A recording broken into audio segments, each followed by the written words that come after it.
तो हेलो दोस्तों, कैसे आप लोग। मैं सूरज सर आप सभी का स्वागत करता हूं मेरे इस यूट्यूब चैनल पर।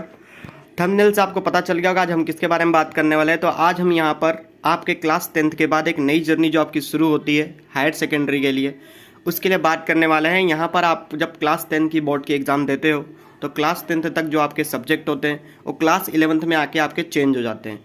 देखिए, क्लास 10 कंप्लीट होने के बाद आपके पास 3 ऑप्शन होते हैं यहाँ पर कि आप या तो साइंस ले सकते हैं, साइंस स्ट्रीम में जा सकते हैं, या तो कॉमर्स स्ट्रीम में जा सकते हैं, या फिर आप आर्ट्स लेकर भी पढ़ सकते हैं।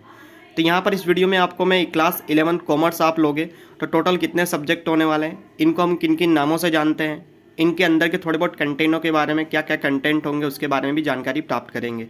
ठीक है, तो आप वीडियो में शुरू से लेकर अंत तक जुड़िए रहेगा, जिससे आपको सारी इन्फॉर्मेशन यहाँ मिल जाएगी जो आपके क्लास 11 के सब्जेक्ट वाइज आपको पढ़ने में, प्लानिंग करने में और डिसीजन लेने में बहुत ही मदद करेगी। ठीक है, मेरे को तो ऐसा धक धक हो रहा है। मेरे को भी हो रहा है। ठीक है, तो यहाँ पर हम आगे बढ़ते हैं। सबसे पहले हम यहाँ पे बात करते हैं कि आप जो क्लास 11th होगा वो क्यों इंपॉर्टेंट है आपके क्लास 10 से। तो देखिए, यहाँ पर आप क्लास 10 से एक स्टेप ऊपर आते हैं, क्लास 11th में जाएंगे। तो यहाँ पर हम बात करेंगे कि ये जर्नी आपकी कैसी होगी। तो यहाँ पर क्या होता है कि आपने, अगर मैं बात करूँ तो आपने 5th स्टैंडर्ड से 10th स्टैंडर्ड तक जो भी आपने सब्जेक्ट पढ़े उसमें आपको 5 ईयर्स टोटल मिलते हैं आपकी एग्ज़ाम को रिकवर करने के लिए, कंप्लीट करने के लिए। यानी कि मैं ये कह सकता हूँ कि आपने 5th से लेकर जो 10th तक सब्जेक्ट पढ़े हैं, तो 10th में उन्हीं सब्जेक्ट की एग्जाम होती है जिनको आप देख रहे हो बार बार। ठीक है, 5th में वही सब्जेक्ट है, 6 में, क्लास 6 में, क्लास 7 में, क्लास 8 9 में वही सब्जेक्ट है, और क्लास 10th में भी वही सब्जेक्ट की एग्ज़ाम होती है। तो जिससे आप उसके लिए प्रिपेयर रहते हो। हाँ, कंटेंट अलग होते हैं, पर ये रहता है आप उन सब्जेक्ट से नए नहीं रहते हो। ठीक है, आप उस सब्जेक्ट से पहले परिचित हो उन विषयों से। पर यहाँ क्लास 11th में क्या होगा कि क्लास 11th में आपको कुछ नए सब्जेक्ट यहाँ पे मिलेंगे जिनकी एक साल बाद यानी दूसरे साल ही तुरंत क्लास 12th में बोर्ड की एग्ज़ाम आ जाएगी। ठीक है, तो आपको याद क्या रखना है कि आपने जो जर्नी 5 साल में कवर की 10th बोर्ड के लिए, वहाँ पर ये आपकी जो जर्नी होगी वो आपको 1 या 2 साल में कंप्लीट करनी है दूसरे साल बोर्ड एग्ज़ाम के लिए। तो बहुत ही महत्वपूर्ण आपका वीडियो रहेगा कि आपको जानकारी देने के लिए कौन कौन से सब्जेक्ट आपके इंपॉर्टेंट होंगे।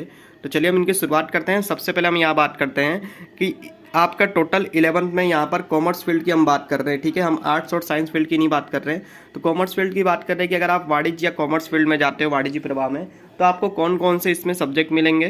तो अगर हम बात करें कॉमर्स फील्ड में, तो यहाँ पर आपको जो टोटल 7 सब्जेक्ट मिलने वाले हैं। ठीक है, यानी टोटल आपके 7 सब्जेक्ट होंगे यहाँ पर, और उन सब्जेक्टों को हिंदी में और इंग्लिश में किस नाम से जाते हैं तो उनकी हम बात करते हैं। तो सबसे पहले आपकी स्क्रीन पे आ गया होगा दोस्तों, यहाँ पे लिखा हुआ है नामा के मूल तत्व। बहुत ही इंपॉर्टेंट सब्जेक्ट है। ठीक है, आप जब पढ़ने वाले हो कॉमर्स या वाणिज्य के बारे में तो उसमें सबसे इंपॉर्टेंट 2 ही सब्जेक्ट होते हैं, अकाउंट और स्टेट। ठीक है, यहाँ पर आपको बहुत सारे नए सब्जेक्ट मिलेंगे, मैं फिर से बता रहा हूँ। तो आपको इनके बारे में थोड़ी इन्फॉर्मेशन पता होनी चाहिए, और इस सारी इन्फॉर्मेशन से जुड़े हुए वीडियो मैं इस पर अपलोड करूँगा।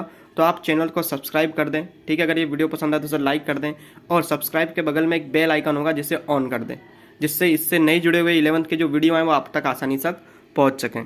तो चलिए हम शुरुआत करते हैं। यहाँ पर हमने बताया कि इसको हमको नामा के मूल तत्व के नाम से जानते हैं, पर इंग्लिश में इसे हम किस नाम से जानते हैं, अकाउंट। जनरली आप पढ़ोगे जब, तो इसमें सब लोग अकाउंट के नाम से इसको बुलाएंगे। आप जब इसको पढ़ोगे स्टार्टिंग में तो कोई इसे नामा के मूल तत्व, बहुत ही कम टीचर या बहुत ही कम स्टूडेंट इसको बताएंगे कि ये नामा का मूल तत्व है। आप धीरे धीरे भूल भी जाओगे शायद कि इसको नामा के मूल तत्व भी कहते हैं, आप अकाउंट के नाम से इन्हें याद रखोगे। तो मेरा भी वीडियो अपलोड होगा तो मैं उसमें आपको अकाउंट के नाम से ही बोलूँगा। तो जब भी आपको मैं अकाउंट बोलूँगा तो आप ये समझ जाना कि मैं नामा के मूल तत्व की बात कर रहा हूँ। ठीक है, तो यहाँ पर आपके नामा के लिखने की शुरुआत कैसे हुई, ठीक है, इसके कॉन्सेप्ट के बारे में, इसके अंदर कौन कौन से टॉपिक होंगे, इसके लिए जब मैं इसका वीडियो बनाऊंगा, नेक्स्ट वीडियो, ठीक है, नामा के मूल तत्व का, जो बहुत ही जल्द मिलेगा आपको, तो उसमें मैं सारी डिटेलिंग जानकारी दूंगा। फिलहाल के लिए आप इतना याद रखिए कि यहाँ पर आपके नामा के मूल तत्व की 2 किताबें होंगी, 2 बुक्स होंगी, एक तो भाग 1 और एक भाग 2। ठीक है, इन दोनों बुक्स में आपको डिटेलिंग कॉन्सेप्ट दिया रहेगा स्टार्टिंग से। ठीक है, जब आप कॉमर्स फील्ड में आते हो तो कौन कौन सी चीज़ें आपके लिए जरूरी, वो सारी बातें यहाँ पर बताई होंगी। ठीक है, इसके बाद सेकंड जो आपका टॉपिक आता है, फर्स्ट टॉपिक हमने नामा का मूल तत्व देख लिया जिसे हम अकाउंट के नाम से जानते हैं। सेकंड हमारा आएगा यहाँ पर सांख्यिकी। ठीक है, जिसे हम इंग्लिश में स्टैटिक्स कहते हैं। अब यहाँ पर आपको क्या ध्यान रखना है कि जो स्टैटिक्स सब्जेक्ट है हमारा, ठीक है, ये जो सांख्यिकी सब्जेक्ट है ये हमारे थोड़ा सा नया हो यहाँ पर आप इसके बारे में परिचित हो। आपको याद होगा आपने क्लास 10th में, ठीक है, आपने बहुलक माध्य माध्यिका के सवाल किए थे और आपने वहाँ पर संभावना को भी गिना था। तो इससे ही सारे जुड़े हुए सब्जेक्ट यहाँ पर आते हैं। तो आप थोड़े बहुत परिचित होंगे और इन सारे सब्जेक्टों की यहाँ पर बात होती है। ठीक है, तो याद क्या रखना है आपको कि आपके लिए ये भी इंपॉर्टेंट सब्जेक्ट है, ये आपके लिए बिल्कुल नया सब्जेक्ट होगा, पर इसके थोड़े बहुत कॉन्सेप्ट आप 10th में पढ़ चुके हो। ठीक है, तो यहाँ पर हम बात करते हैं सांख्यिकी की, जिसे हम स्टैटिक के नाम से जानेंगे।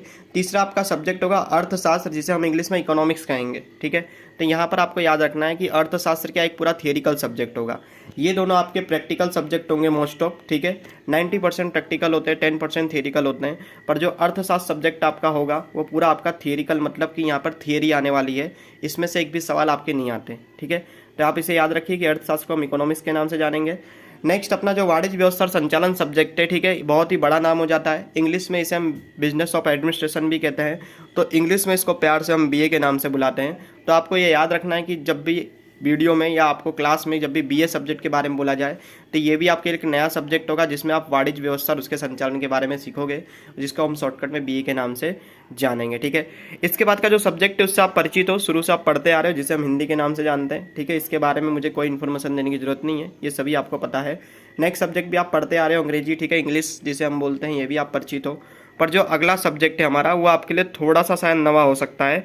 इसमें देखो, आप कंप्यूटर के बारे में परिचित हो, कंप्यूटर सब्जेक्ट, तो 11th और 12th में आपका कंपलसरी कंप्यूटर आने वाला है।